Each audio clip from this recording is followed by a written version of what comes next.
அண்மை செய்தியை பார்த்து வருகிறோம். ஒரு மக்களவைத் தேர்தலில் பாஜக மாநில தலைவர் அண்ணாமலை போட்டியிட உள்ளதாக தகவல் வெளியாகி இருக்கிறது.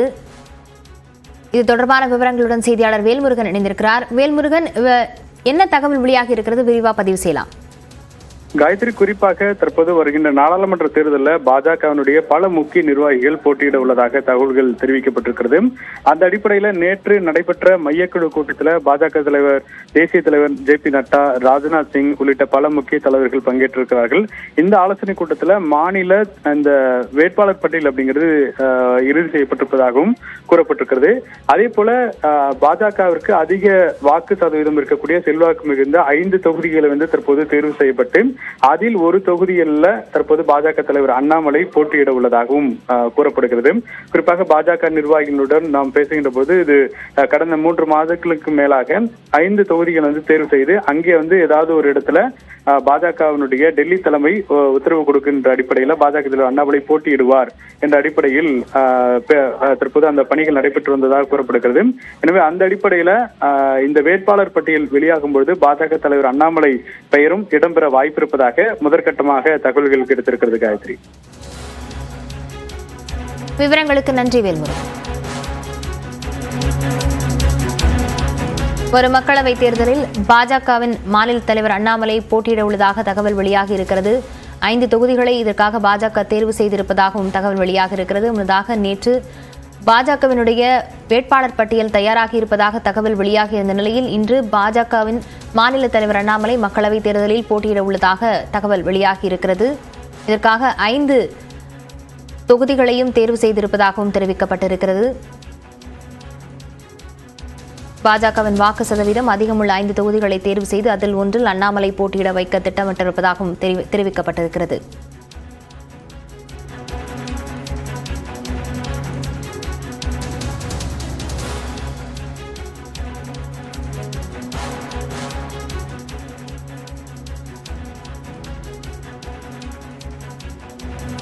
வரும் மக்களவைத் தேர்தலில் பாஜகவின் மாநில தலைவர் அண்ணாமலையை போட்டியிட வைக்க உள்ளதாக தகவல் வெளியாகி இருக்கிறது. பாஜகவின் வாக்கு சதவீதம் அதிகமுள்ள 5 தொகுதிகளை தேர்வு செய்து அதில் ஒன்றில் அண்ணாமலையை போட்டியிட வைக்க உள்ளதாக தெரிவிக்கப்பட்டிருக்கிறது. பாஜக மாநில தலைவர் அண்ணாமலை போட்டியிட உள்ளதாக தெரிவிக்கப்பட்டிருக்கிறது. மேலும் விவரங்களுடன் செய்தியாளர் வேல்முருகன் இணைந்திருக்கிறார். வேல்முருகன், நேற்று நடைபெற்ற ஆலோசனை கூட்டத்தில் இது தொடர்பான முடிவு எடுக்கப்பட்டிருக்கிறார். இது தொடர்பாக அதிகாரப்பூர்வ அறிவிப்பு எப்போ வெளியாகலாம் என சொல்லலாம்? லாவண்யா, குறிப்பாக இந்த நாடாளுமன்ற தேர்தலில் அதிக தொகுதிகளில் போட்டியிட வேண்டும் என்று பாஜக சார்பில் திட்டமிடப்பட்டிருக்கிறது.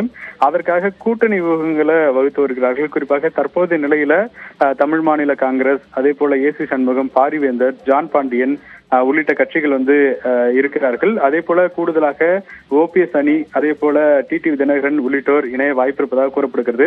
இருந்தாலும் கூட 20க்கும் மேற்பட்ட நாடாளுமன்ற தொகுதிகளில் போட்டியிடக்கூடிய திட்டமிடப்பட்டிருக்கக்கூடிய நிலையில் அதுல முக்கிய வேட்பாளராக தற்போது அண்ணாமலை பெயர் இடம்பெற்றிருப்பதாக கூறப்படுகிறது. குறிப்பாக டெல்லியினுடைய வட்டாரத்தில் நேற்று நடைபெற்ற இந்த மையக்குழு ஆலோசனை கூட்டத்தில் கிடைத்திருக்கக்கூடிய தகவல் அடிப்படையில் 5 செல்வாக்கு மிகுந்த தொகுதியாக தற்போது பாஜக தேர்வு செய்திருக்கிறது.